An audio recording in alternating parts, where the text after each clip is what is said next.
Hi everyone, this is Pradeep from Sydney, kicking off episode 23 of GCC. And what is GCC? GCC is Global Chapters and Connections, which is the global engagement platform for IIT Delhi.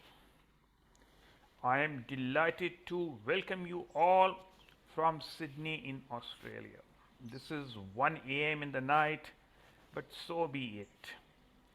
I am very much wide awake and looking forward to this chat today.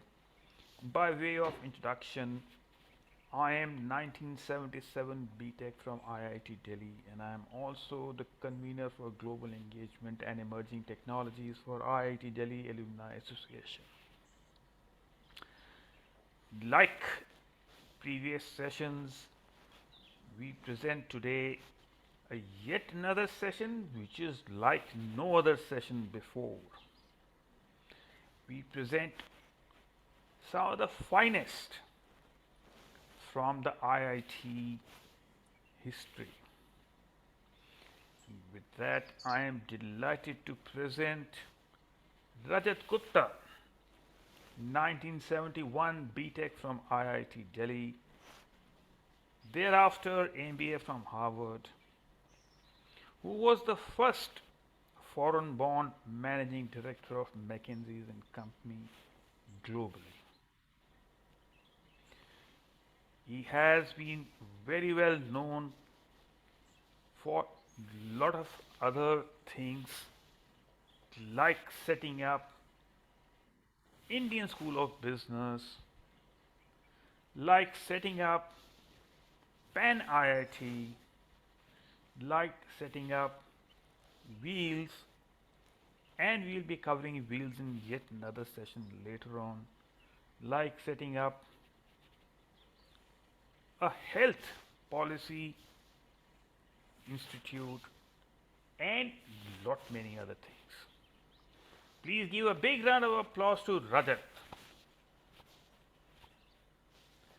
Along with Rajat, I present Pramath Sinha, 1986 BTech from IIT Kharagpur, and then Masters and PhD from Columbia. Now, Pramath, when the story that we are going to talk about was a partner with McKinsey India. But Pramath was also one of the founding deans of ISB. But he has later on become even more well known as one of the co-founders for Ashoka University. And there are a couple of other entities that he has founded, including 9.9 as well as Harappa Education, besides having a corporate career.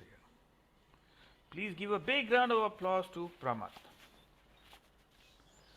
What we are going to talk about today is Indian School of Business, which was co-founded by Rajat, and Pramath was the founding dean.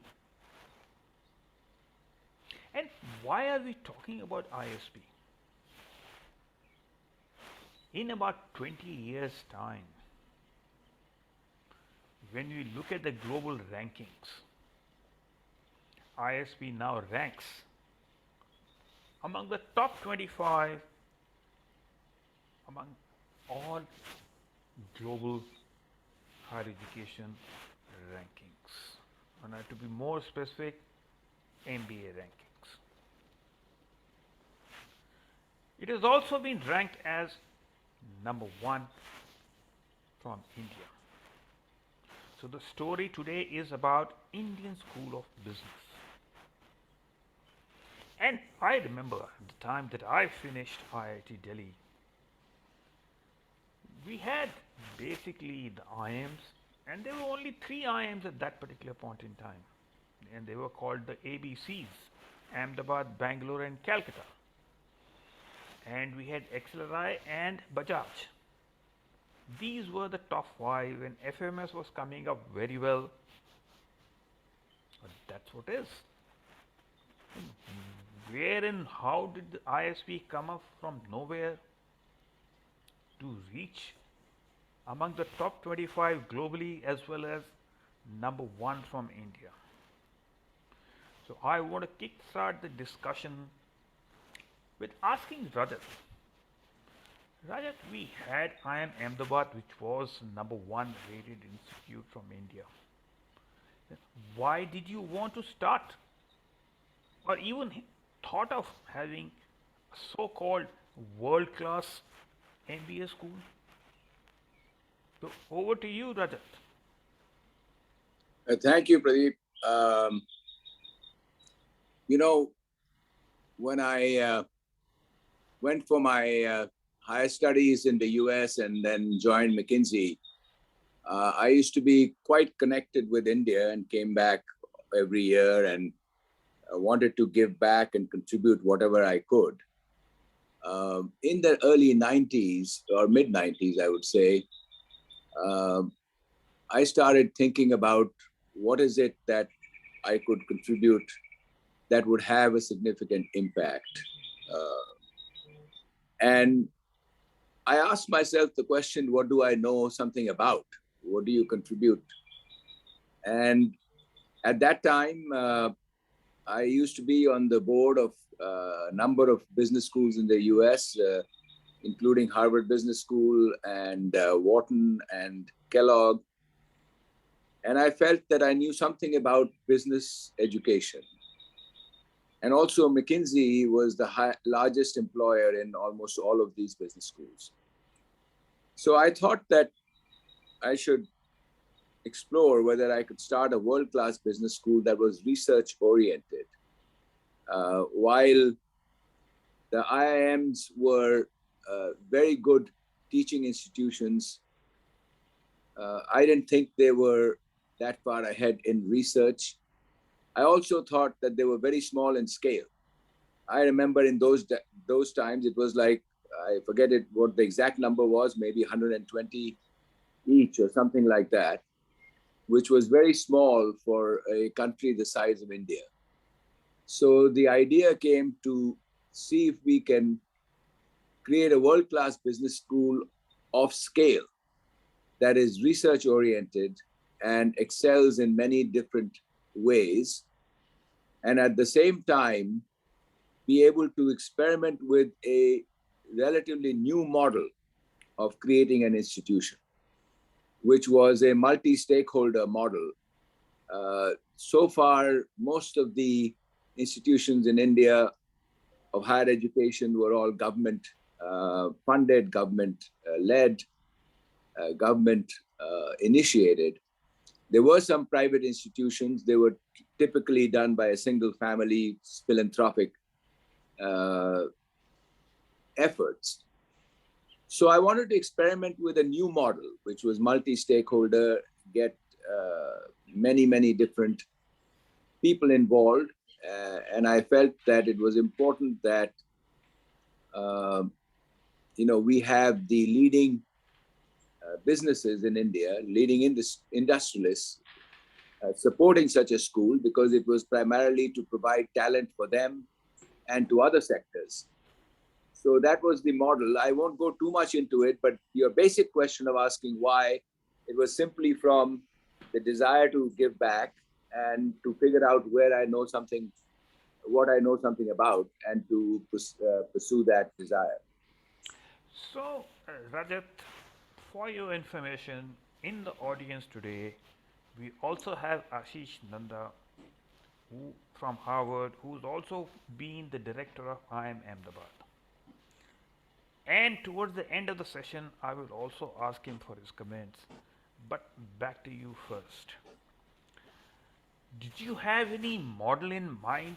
You mentioned multidisciplinary or a multi stakeholder approach. But did you want to model it around Harvard, Wharton, or any other institution that you were on the board of? No, not exactly. I think all of these were, of course, very old institutions, Harvard being roughly, almost 400 years old, uh, and the business schools in these universities was started by the universities. Harvard Business School was started in the early part of, I think, 1906 or something like that.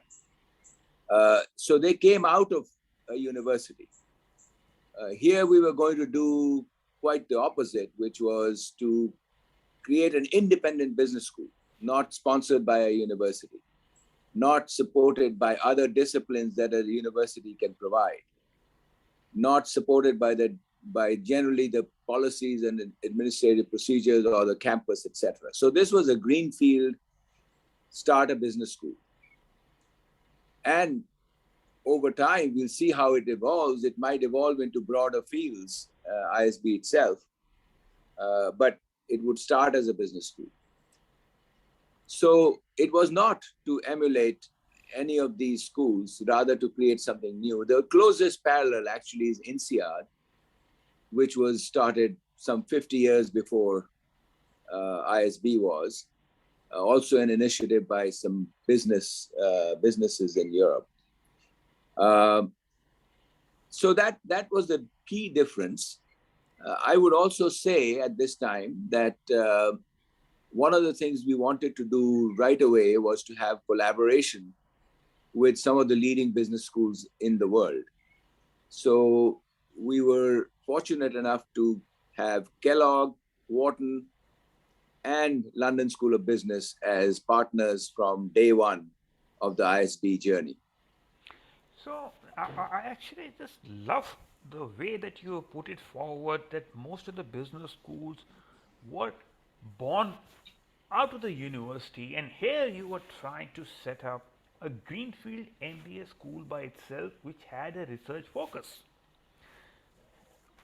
Okay, whom did you think were the most important stakeholders at that particular point in time?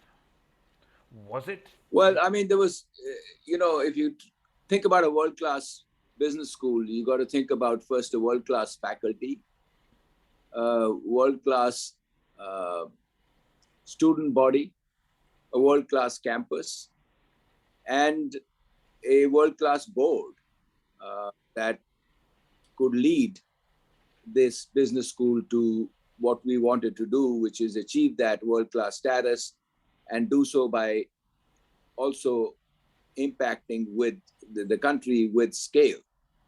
So one of the first things we did was to say, if the Indian business community leaders were not prepared to support such an effort, then it is not useful. Because, of course, it is to serve these institutions or businesses they have, and other fields also. So ISB graduates go into many areas, including lots of entrepreneurs, including public service and so on. But they had to support it. So we created a core group of business industrialists in India. And I'm glad to say that almost everybody we asked signed up. I mean, so they don't collaborate very often, but in this case, most of the leading industrialists, including, of course, people like, Ambanis and Tatas and Godreges and Bajajes and they all got together, which is unusual. So that was the starting point. We also wanted to have global representation on the board of businesses around. And we were successful in getting many global CEOs to join the board of the Indian School of Business. And of course, there were many other things that had to be done in terms of creating a world-class infrastructure. And world-class students in India is not a particular problem. You just have to make sure that the message goes out. But we have a lot of talent in India anyways. In fact, you answered the question that I was going to ask you, because you mentioned world-class campus, you mentioned world-class faculty, but I was going to ask you, what about world-class students?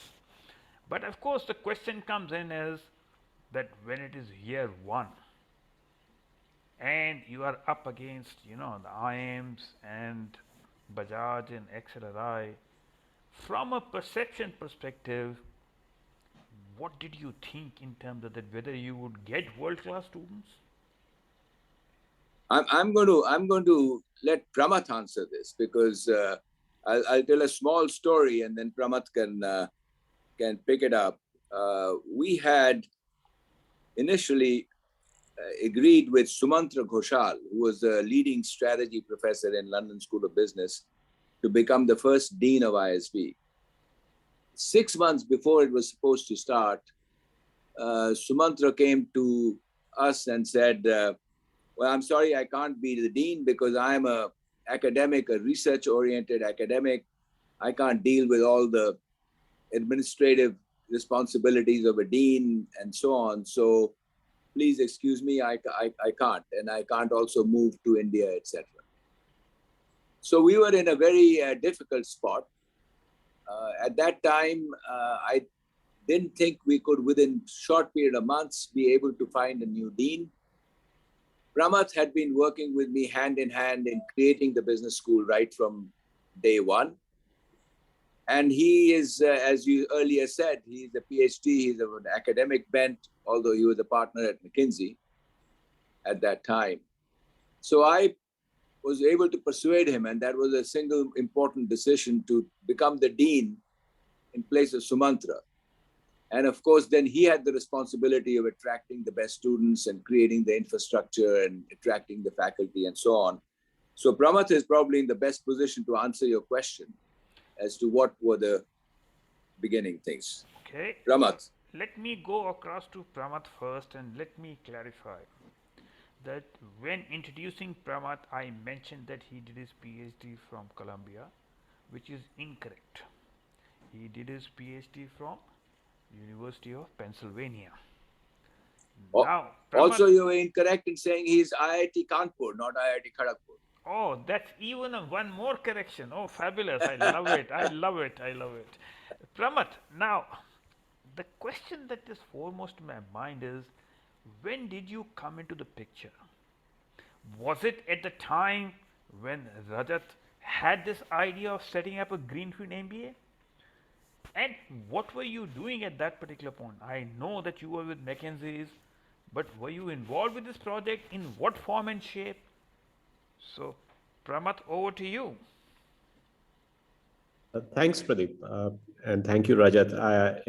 I think I don't remember Rajat and I actually ever talking about this together. So this is a real first on a public forum. I mean, we've had some informal chats and some discussions at ISB, but never really externally. So this is a very special time. Thank you for organizing this. You're doing this in the 20th year of ISB. So ISB at 20 is a big campaign we are doing this year. I was actually a flunky in McKinsey by relative to where one was when Rajat asked me to become the dean. I was a associate, just becoming an engagement manager in the India office when Rajat first approached me to join this project. So yes, it was still on paper. I actually literally wrote the first business plan for the school. So I was the gopher who was doing all the work, and largely with the direction from Rajat and the board. I was happened to be in India at that time, and also interestingly happened to be building a new university in Malaysia, where we were working with the Malaysian Prime Minister to build a new tech-focused university. In fact, there is a university called Multimedia University outside KL in Cyberjaya in Malaysia. It has 8,000 students now. So I was very involved in doing that. And partly when I met Rajat, I didn't really know Rajat, but he and I ran into each other. Rajat may not remember this. And he said, oh, what are you doing? And I said, I'm doing this. And he said, well, I'm doing this. Why don't you join us? And I wanted to get out of it. Who wants to be working with your boss's boss, right? Because you have fear that you'll screw up and, you lose your job. And Rajat was a big guy in the firm then. And Rajat is a very persuasive guy. He's very smart. So he basically, I told him, I thought I was being smart, and I told him, trying to wriggle out of it, this is all grunt work he's going to give me. And, I have my regular McKinsey work also. So I said, listen, I don't have an MBA. So how will I build a business school for you? I don't know anything about an MBA. And he said, that's great that you don't have an MBA. In fact, you will then do really sort of blue sky, clean sheet thinking. And it's great that we'll have somebody on the team that doesn't have the MBA baggage. So I still remember that. And so then I couldn't say no. I didn't have another argument. And then, of course, the rest is history. So that's how it started. I got involved in, Rajat will remember, but we actually started working on this in 1996. So it's now been almost 26 years. But fast forward to the question you asked, because we had so much time to plan, we had almost 5 years to plan. We did a lot of thinking and research around how to attract the best students. And what we discovered was that the key was to focus on a very targeted group of students. These were students who had not made it to IIM A, B, or C. And by the way, not to make it too personal, but I hadn't qualified for ABC after I came out of Kanpur. And also students who felt that the rest of the institutions in India at that time were not good enough for them. So they would rather not taint themselves with an MBA from a second-tier school. They aspired to go abroad to a top 20 institution, but were intimidated by the fees. And we know that while this is not official, the top 20 schools will only take so many Indians, right? They will not fill up the whole class. So there were some 5, 10, 20 Indians. So there were roughly about, you do the math, there were roughly about 250, 300 seats in the top 20 universities or top 20 B schools abroad. So if you added up the supply of high quality MBA, if you will, between the 3 IIMs, ABC, and the top 20 B schools that people would aspire to, that number would be, less than 500 maybe, or certainly less than 1,000 at that time. So we were very clear that we want to target these high aspiration students who are willing to pay enough to get a high quality education, but in India, and not the exorbitant fees that you would pay outside. And that's why we priced the MBA very carefully. We made it a 1-year program. To do a 1-year program, we made it available, and we made it available to students with experience, because we knew that we were not going to target undergrads. We were actually going to target people with experience, which was very new for India at that time. So that whole proposition was very carefully thought through and researched, and very targeted to make sure that then we created a proposition. I can talk more about the proposition itself, which had some of the elements that Rajat talked about. But targeting that, very finely targeting that student segment really allowed us to craft a very sharp proposition for them.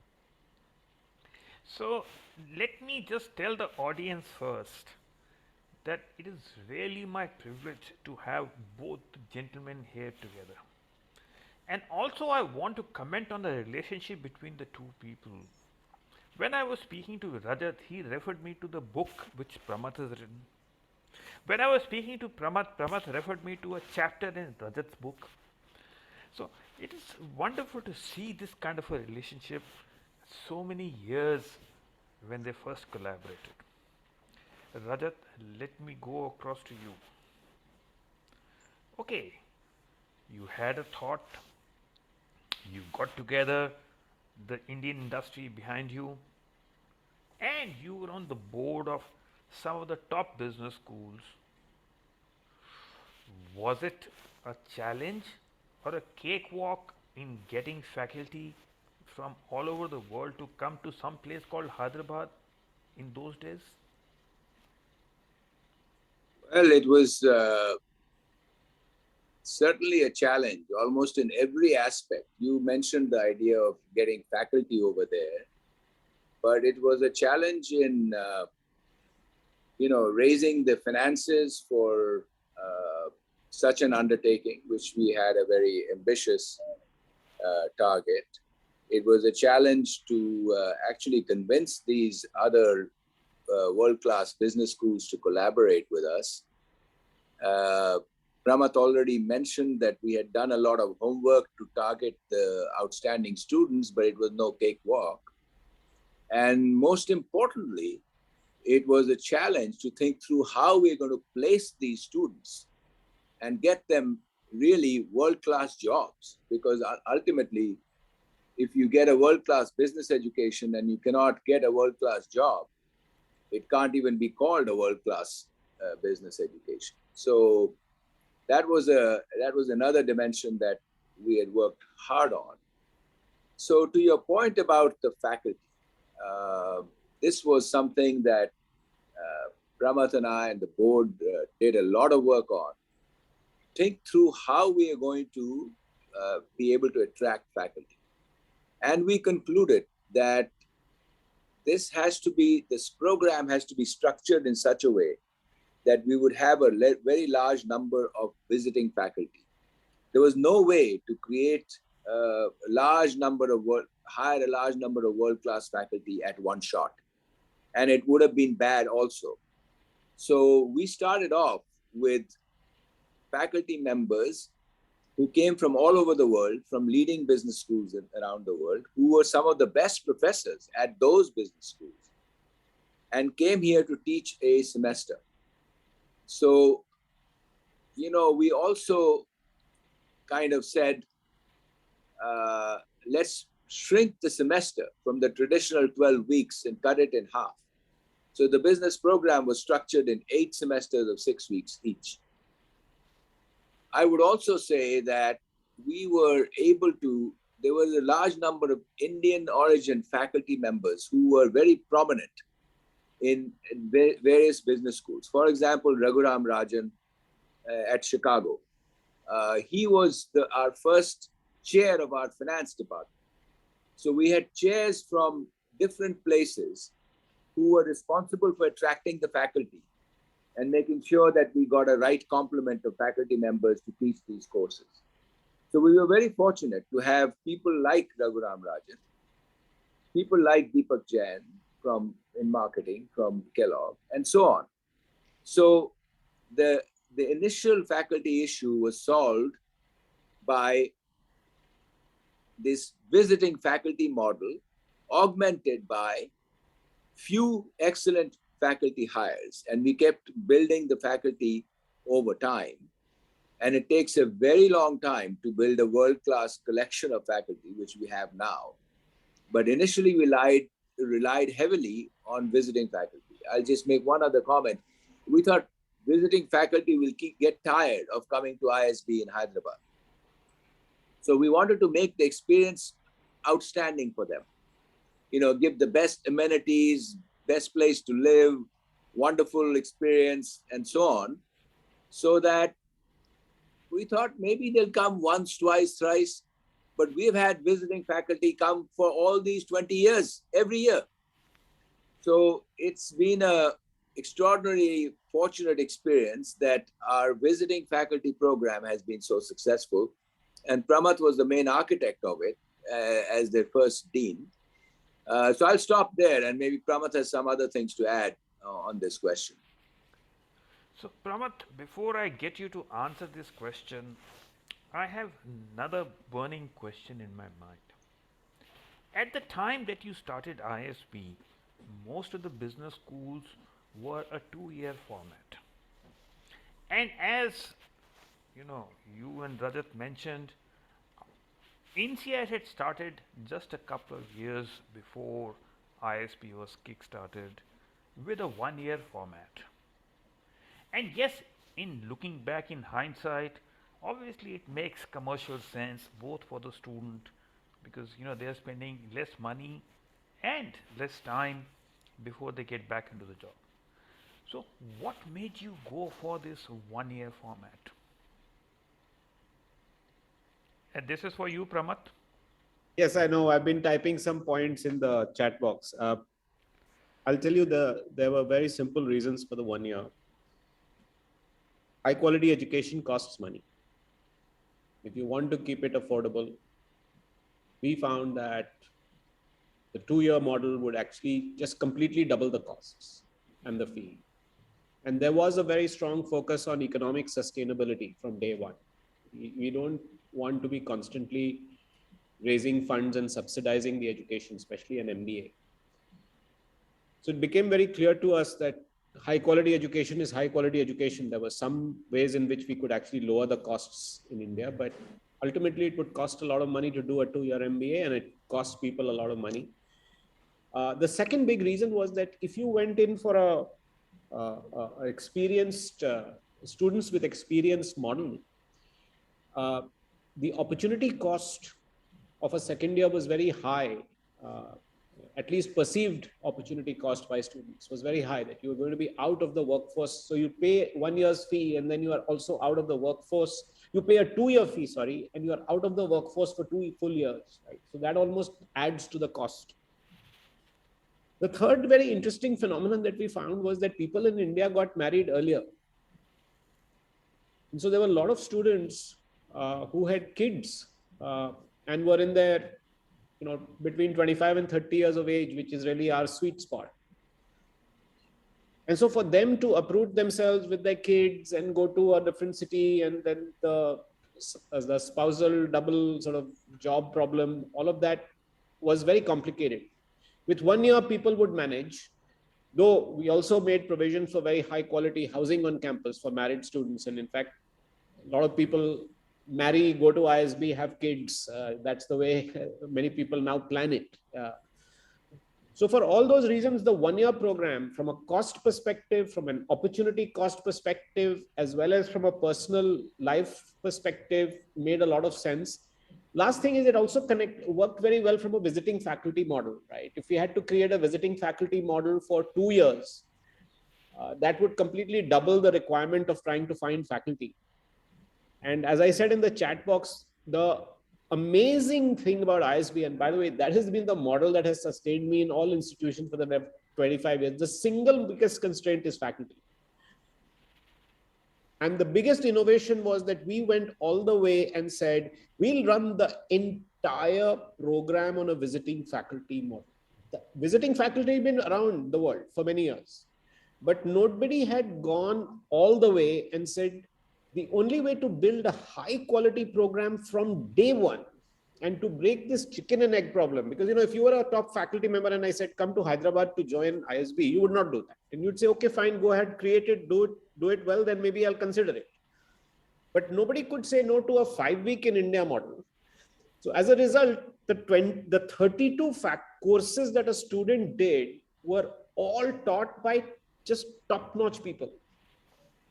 And that put us on a high quality bar from day one, which intuitively people thought was not possible in a new institution, that you almost had to start at C grade, then go to B grade, then go to A grade.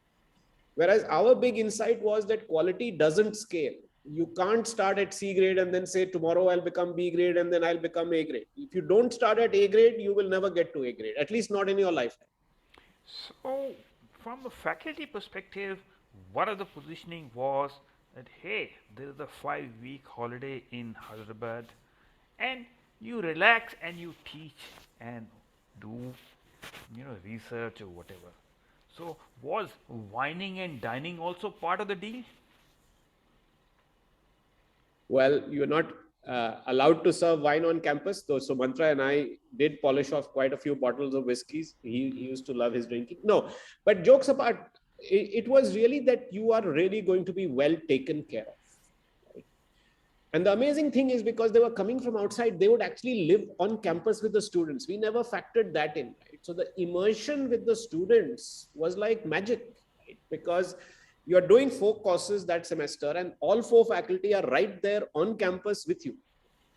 They are dining with you, and they are there with you outside classroom. You can go for a walk with them. You can play squash with them. So that whole immersive experience was a huge plus, because most people dismissed us as a fly-by-night school. In fact, there were headlines which said that. The implication being, how can you have a school without faculty? And these guys just have these hired guns coming in and out. What people didn't realize is that for those 6 weeks, they were immersed with 4 top-notch academics from around the world. And there was no match for that. So I love it, because the metaverse is now becoming famous, but you had created the level of immersion even then.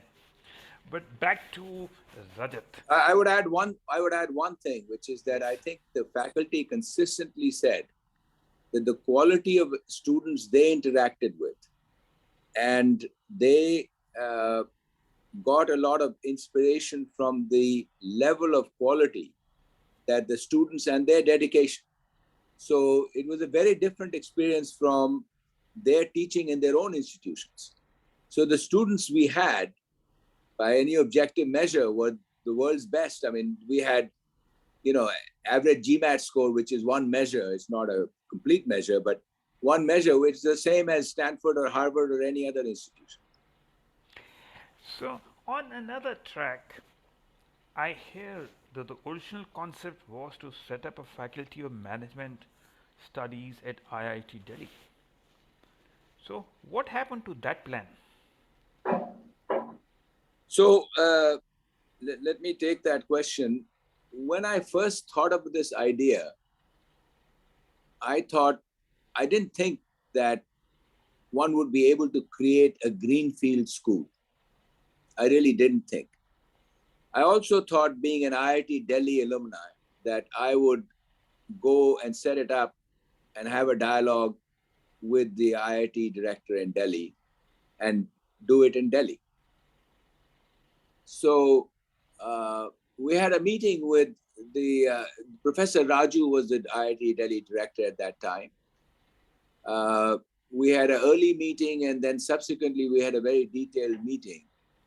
And I was laying out my aspirations on what I wanted to do, and how, for example, talking about the visiting faculty model, talking about no reservations, talking about, emphasis on placement and on research. And he listened carefully to, it was maybe a half an hour, 40-minute description of what the vision was of the school. And he was a very, very smart guy, and I had a tremendous amount of respect for him. He said, look, as much as I would love to have it here, you will not be able to do it under this system. So he said, oh, have you thought about it doing it independently? And honestly, I had not really thought about it till then. But he was a trigger that said, you won't be able to do it. And see if you can do it independently, which posed many different challenges. In fact, one of the industrialists was with me at that meeting.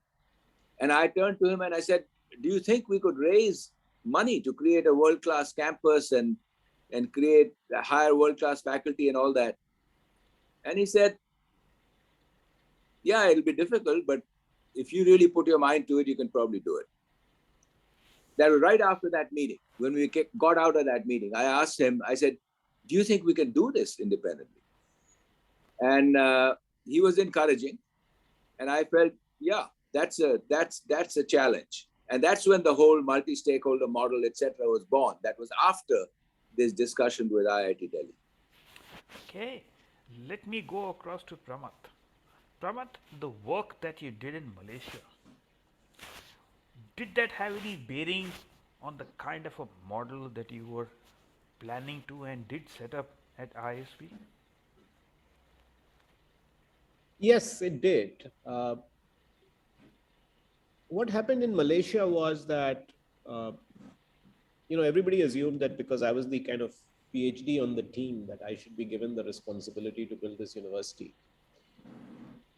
And looking back on it, I didn't push hard enough on the idea of setting something of a very high standard. We were working with the government and they said, here's a bunch of colleges, why don't we put it all together? It seemed like a good idea. I went ahead and executed the plan, the university started. But then I realized that the big problem was that you were stuck at the level of those colleges. You were dealing with the faculty who were already with those colleges. You were dealing with students who were already with those colleges. And to change the perception suddenly by sort of clubbing it together and rebranding it was not enough. And then I also realized the huge potential for high quality education in this part of the world. So when Rajat asked me to join the team, I was very clear, and of course Rajat was clear also, that this time around we won't do any holds barred on building something of very high quality. And if you didn't do it at high quality, there's no question of doing it.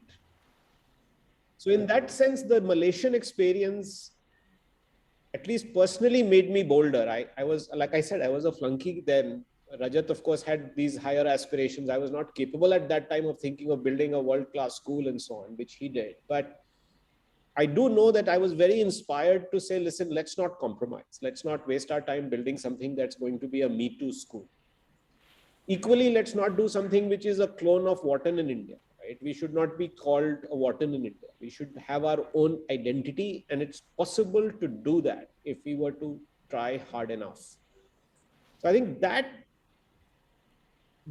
thought was driven by the lack of being able to do that at Malaysia, and that's how it contributed. And I was aware of a lot of the problems that we had needed to solve for, which was already part of the thinking, thanks to the Malaysia experience. Very interesting. Let me go back to Rajat.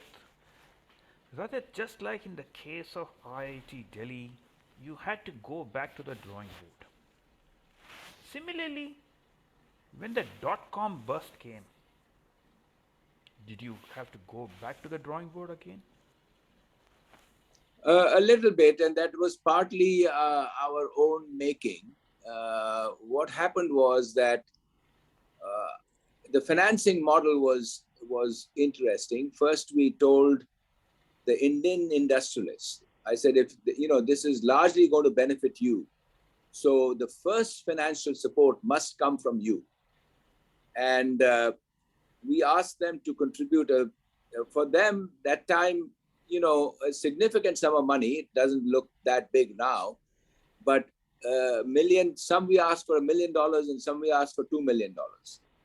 With these initial 12 industrialists who were part of our board. And so that was the first set of funds that were raised. Then the next largest group was NRIs living primarily in the US, in some other parts. And they were being very successful entrepreneurially, many of them.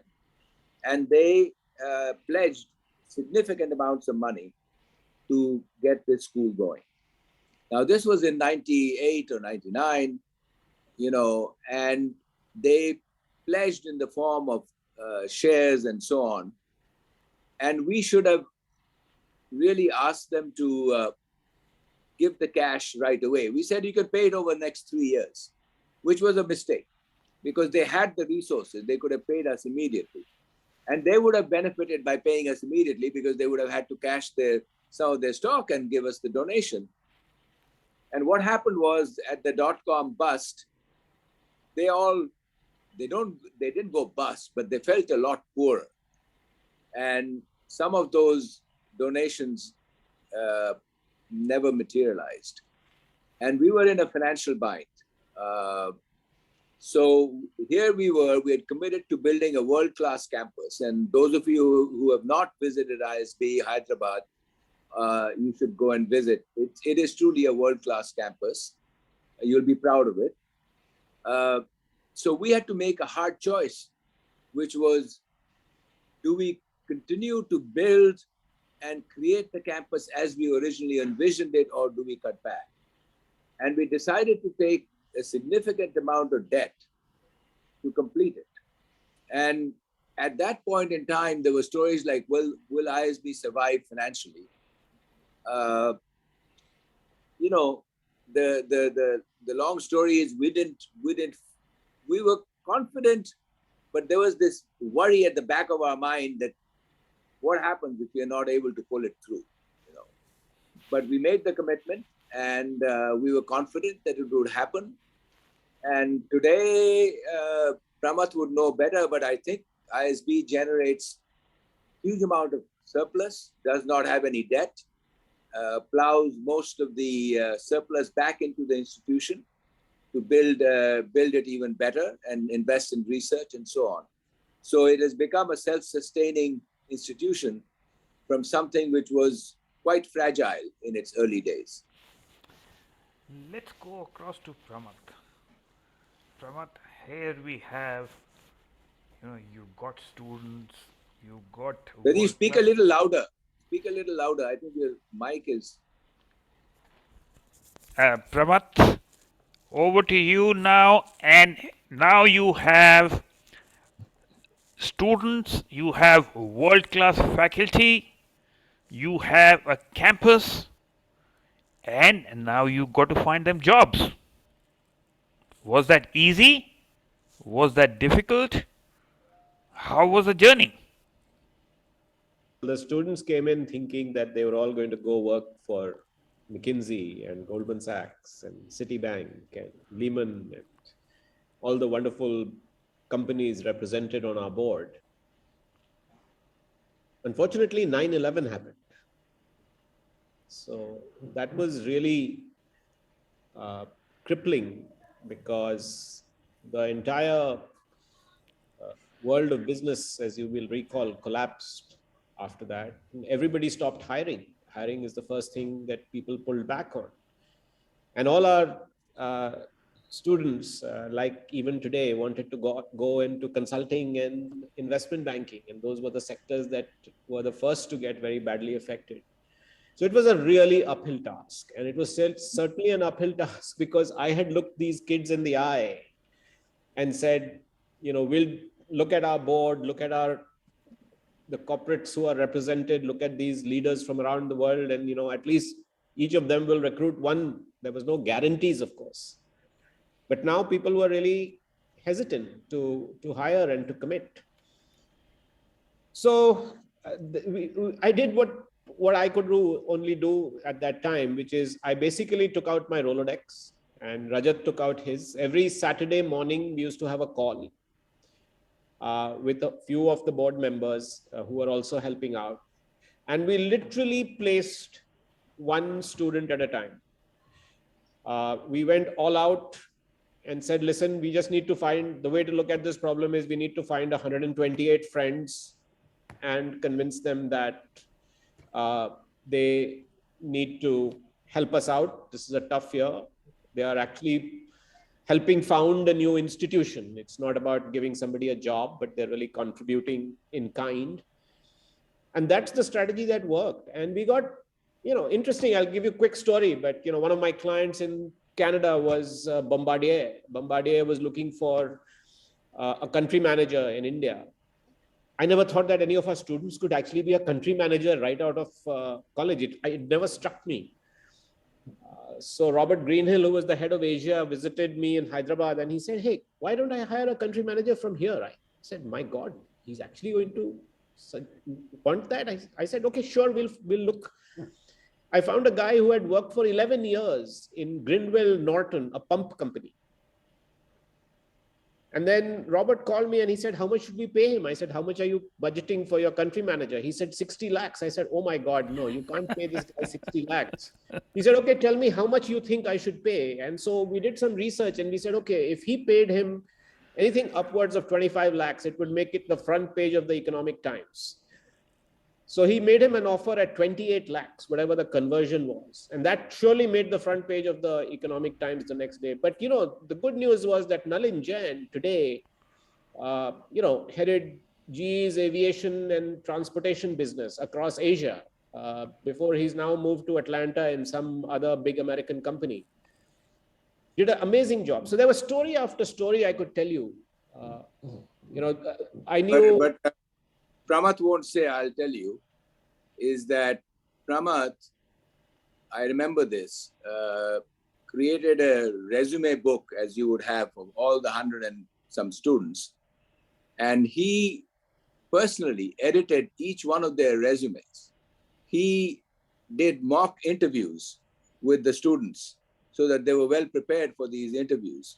He forced us, all of us, to sit on a Saturday call and call all our Rolodex. I mean, this was a mission that he had. At this time, I'm going to find employment for every one of them. And it succeeded. Fabulous. What a fabulous story. Now, the question I want to ask you now, Rajat, is that if you had to set up a greenfield MBA school again, what would you do differently?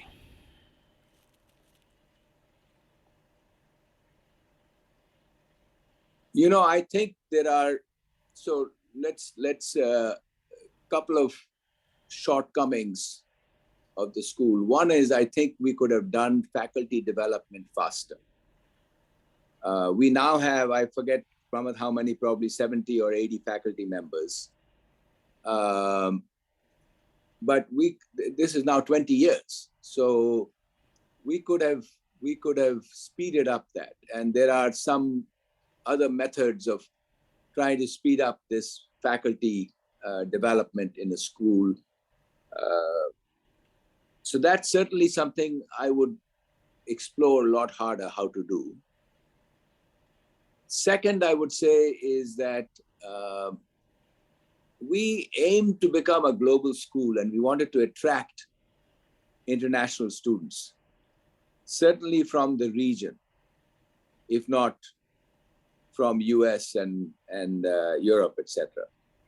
Again, in that dimension, we are behind target. And I don't know whether India is just simply not a destination for higher students for foreign origin. I don't know. Most of the leading institutions in India don't have, including in institutes of science or any of the IIMs or anybody. But we had that aspiration, and we have not yet fulfilled on that promise. And I would say that that's something we would look into harder. Other than that, I think we could have done a lot better as I said, in early days on our financial planning and how we took in donations and how we managed it and so on. But I think over time we have corrected all that. And now, as I said, the school is self-sustaining. So those two things that strike me, I'm sure Pramath has some other thoughts that what we should have done differently or could have done differently. So, before I go across to Pramath, I will just respond to Rajat's comment about international education. Australia has 600,000 international students. This compares with 1 million international students in the US. Australia has 51 universities, whereas US has 4,000 universities. I am also an adjunct professor at a couple of places, and in one of my classes, in the first day, I was asking the students where they come from. You have students from 70 countries all over the world. And there was this girl in my class who said, I am XYZ from US of A. So I said, what are you doing over here? She says, I love the beaches. So that explains some of the drivers for international education. But jokes apart, let's go across to Pramath. No, I think we need you. I think we need you as an advisor to figure out how to attract international students. Sure. Pramath, go ahead. Love it. Pramath, over to you. And I'm particularly interested because you have co-founded and set up Ashoka University. So, did you apply the lessons learned in ISB for Ashoka? And would you do things differently in regard to setting up yet another new greenfield MBA school? Well, it's been 20 years, so yes, I would do things differently, Pradeep. But let me tell you that everything I've done beyond ISB has been influenced by the lessons from ISB. I don't think Ashoka would have happened if ISB had not happened. And since then, I've been involved in at least a dozen new initiatives in design, in a Nigerian university that Rajat also got me involved in. I think all of these have been hugely, hugely influenced by some of the problems we cracked at ISB. By the way, you should know that Ashoka started with an ISB-like program in liberal arts. That's what created the Young India Fellowship. Was a clone of the ISB program applied to liberal arts, which then gave us the license to build a undergraduate university. So what I would do differently is I would go straight ahead and build a university. I think the notion of an MBA as a standalone school uh, is soon going to become very difficult to sustain.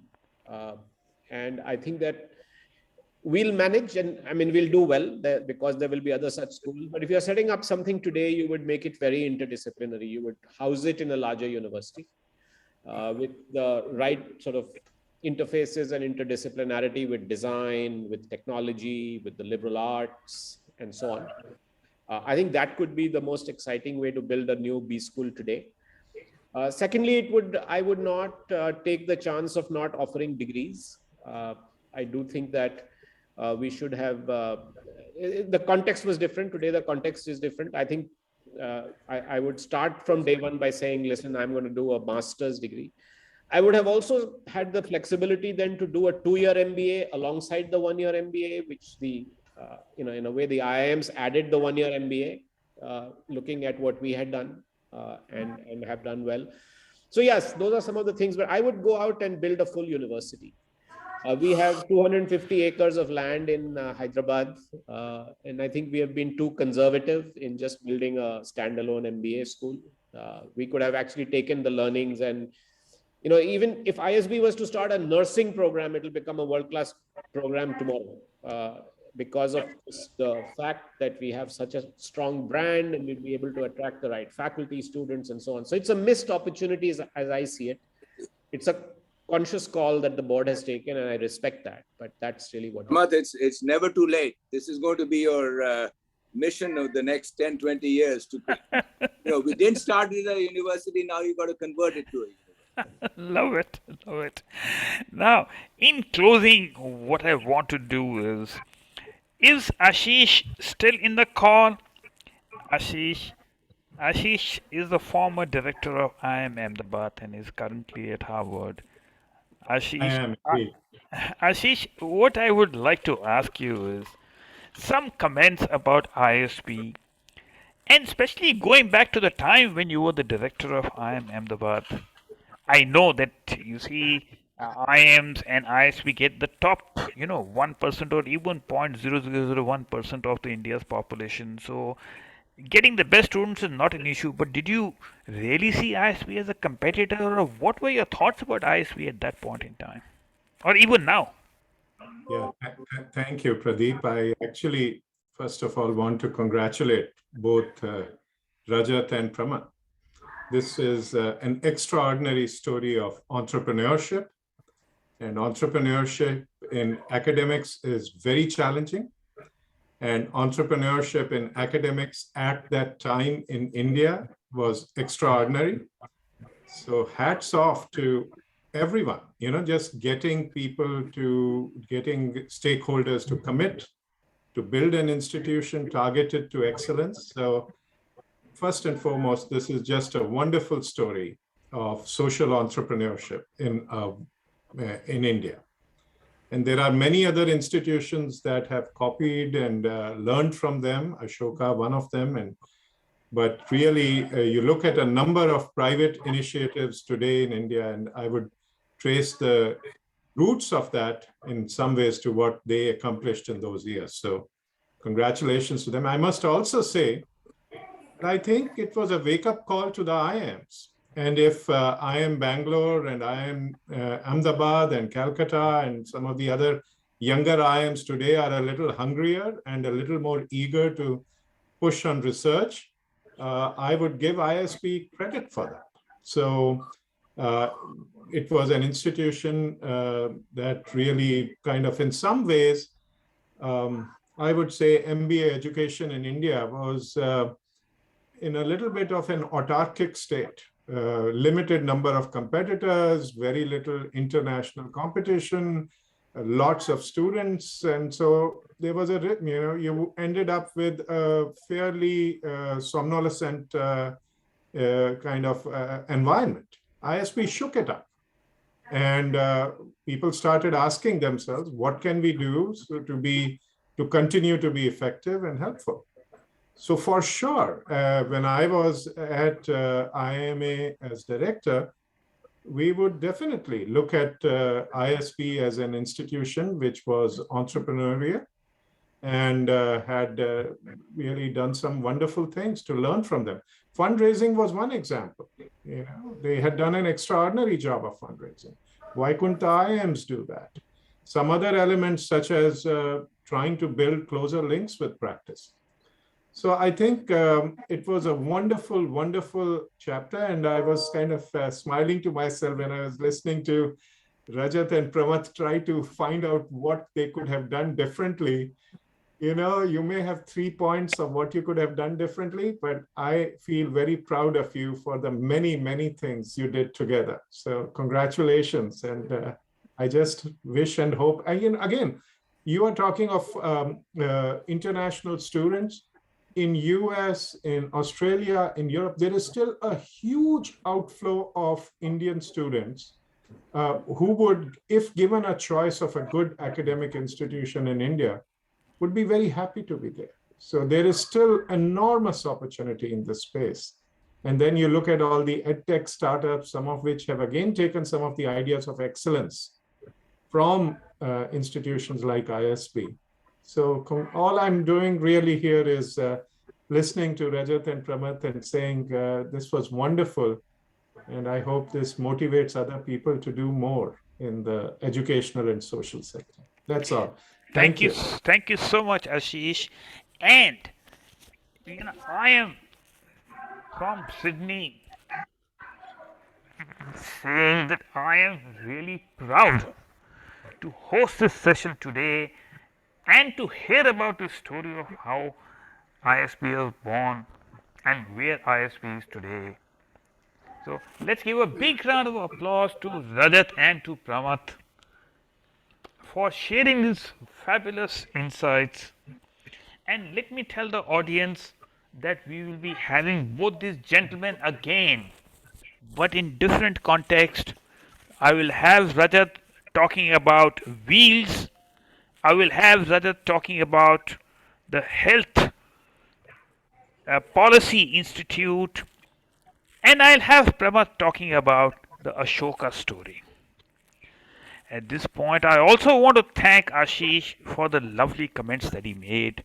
And very truly, yes, ISB is an icon, and the story behind this is absolutely fabulous.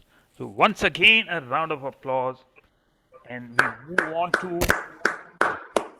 move on to now Anand. You see, the session was so interesting that we've gone over time, but I have no regrets, and I'm sure that all of you also have no regrets about the overtime. Now, Anand, tell me, first of all, you did your MBA from IIT Delhi. How did you land up into this world of PPP, this world of bot and boots and all this? What has been the journey so far? Tell us. Pradeep, first of all, thank you so much for having me over. It's been an interesting journey, After IIT Delhi, I joined ICICI Bank. I had 2 good years there. But by that time the bank was big. It did not have space for, let's say, doing something new, something different.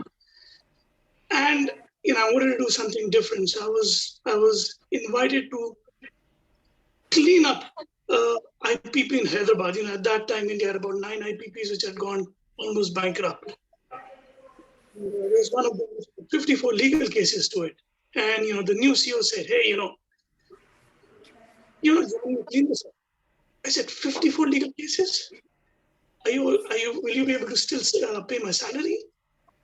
But I think that's when my father came in and said, what, you're young, you can take the risk, go on, you may just like it. I left a very stable job at ICICI and joined a company called Spectrum Power. And obviously since then, it's all history. In this process, I met my colleague who's now the CEO of the company. And we started realizing that India has huge potential for infrastructure. My colleague, he lost his job. He was the Asia Pacific head for Enron. And at that time, Dhabul happened and Enron fell. So he kind of moved on and started Synergy. And he said, hey, join. I said, why not? But I said, will this pay? Will we have enough cash flows to pay? And he said, you know what? The IPP where I was working with keeps me busy from 9 to 5. I still have 5 to 3 a.m. in the morning. Let's give it a shot. So for about first 2 years, we did that. I used to work 9 to 5, 9 to 6 for the IPP in Hyderabad, and then from 6 to about 3 or 4 a.m. in the morning, we used to work on the global infrastructure projects, especially Middle East, and that's got us going.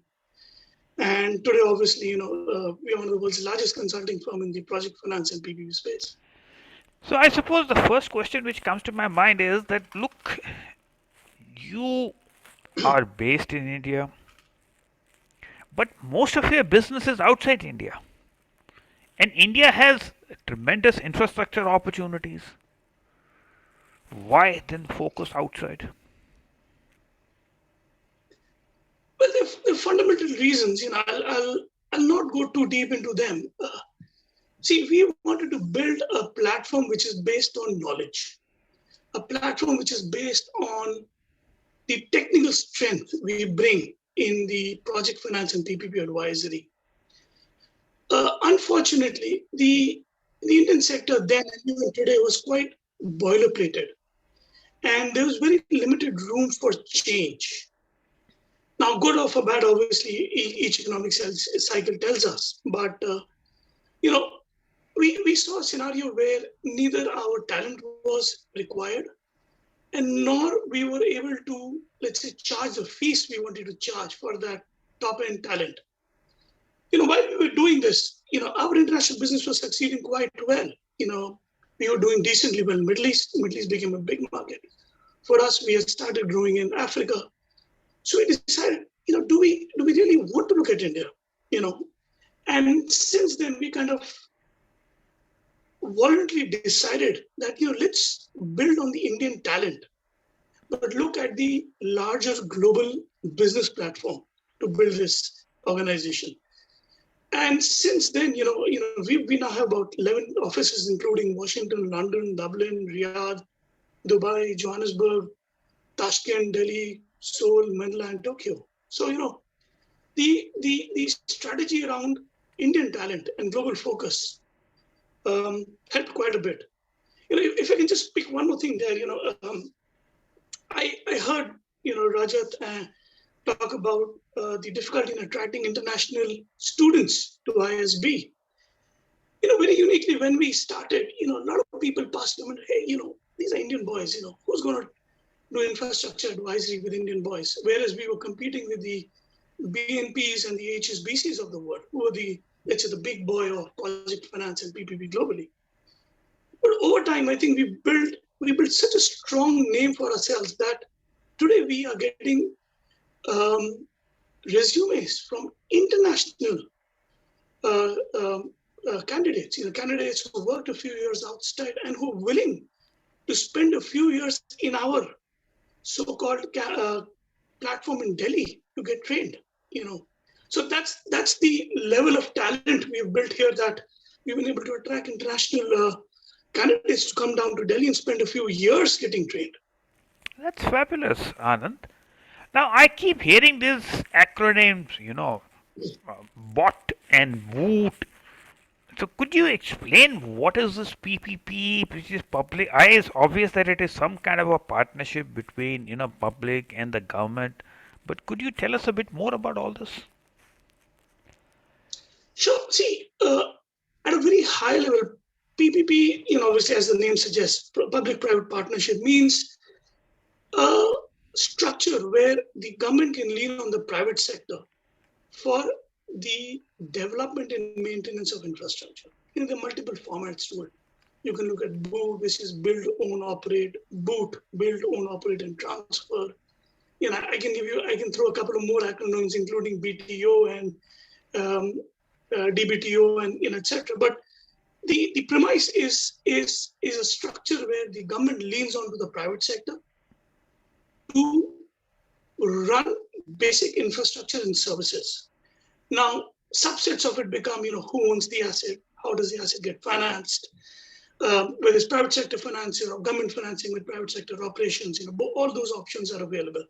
But primarily, it's the government leaning on to the private sector for its efficiency and for its liquidity if they can raise the financing for such an infrastructure project.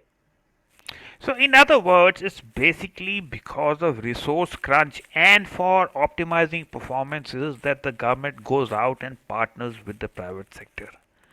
Now, is your work mostly around structured finance, or is it also looking at delivery of projects? Our job is predominantly structured finance. So our story generally ends when a project achieves financial close. So, does it mean that once a deal is done, you simply, kind of, have a glass of wine and say on to the next deal, or do you actually want to see that what is the outcome of the project? Yeah, it's an interesting question you raise, and let me give a different perspective to this. Generally, we are not involved in projects after financial close. During the construction and operations, we're not involved. We are a financial and transaction advisory firm that way. But one of the unique thing which I realized about the talent which we have in my office in Delhi, and because of that talent, the DNA we built, most people said, let's do what is right.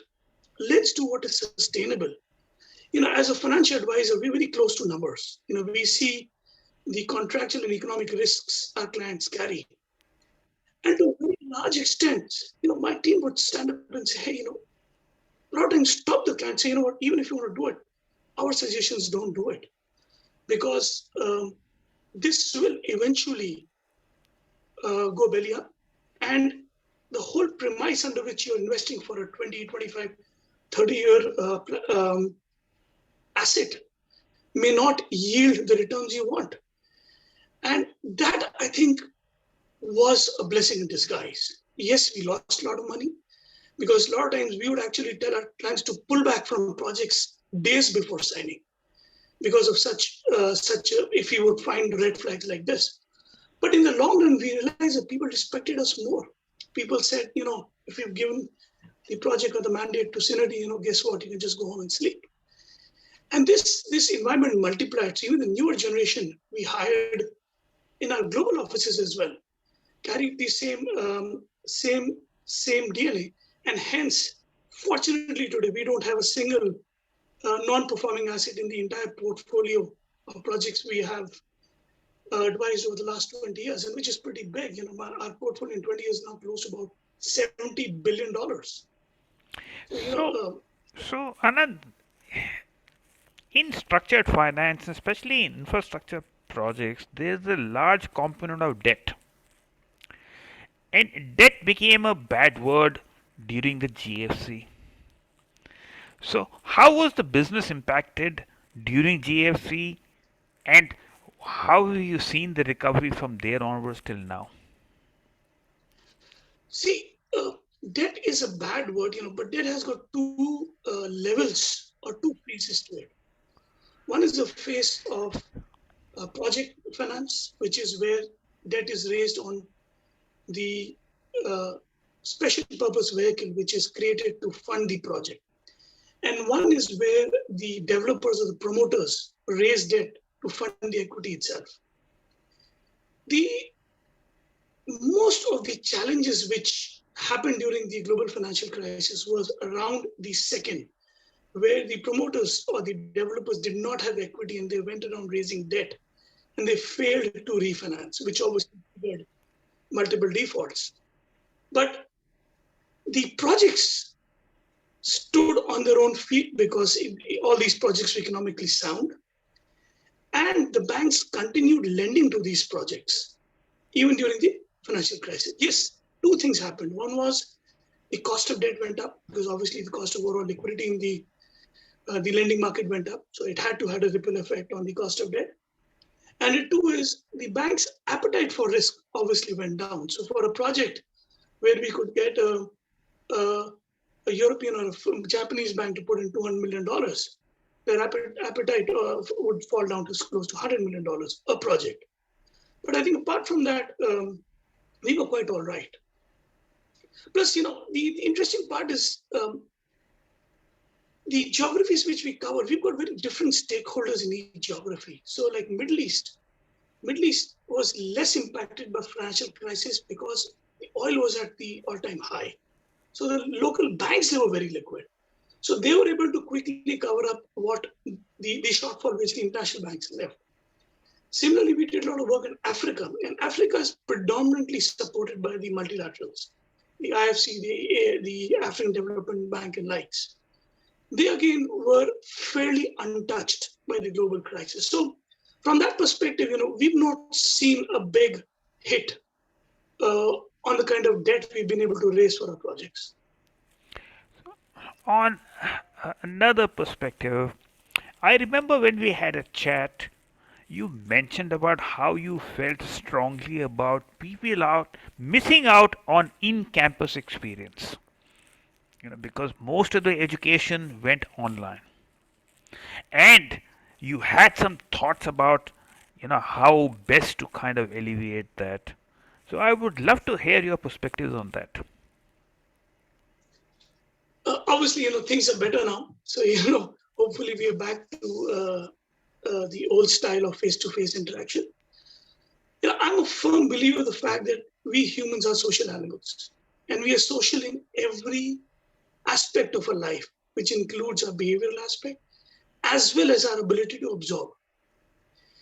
The biggest issue which I saw with the students on campus was that sitting in front of their